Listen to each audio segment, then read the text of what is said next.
যখন মাইয়েতকে কবরে শোয়ানো হয় তখন সে তাকে দাফন করে যাওয়া ব্যক্তিদের হাঁটার খসখস আওয়াজ শুনতে পায়। এরপরে তাকে যখন শুইয়ে দেওয়া হয়, সে যদি মুমিন ব্যক্তি হয় তাহলে তার মাথার দিকে তার সালাত এসে দাঁড়িয়ে যায়।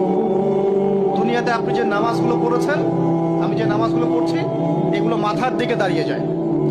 ডান দিকে চলে আসে তার সওম মানে কি? রোজা।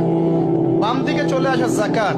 তারপরে পায়ের দিকে চলে আসবে তার আত্মীয়তার সম্পর্ক রক্ষার ইবাদত, তার এই যে অন্যান্য দান সদকা, তার নফল আমল, তার তাসবিহ তাহলিল, তার কোরআন তেলাওয়াত ইত্যাদি পায়ের দিকে চলে আসবে। এখানে একটা হাদিস এসেছে, সূরাতুল মুলক, এই সূরা যে ব্যক্তি রাতের বেলা করে তেলাওয়াত করবে ইনশাআল্লাহ, সূরা মুলকও কবরে তার সাথে থাকবে এবং কবর আযাব থেকে সূরা মুলক তাকে বাঁচাবে ইনশাআল্লাহ।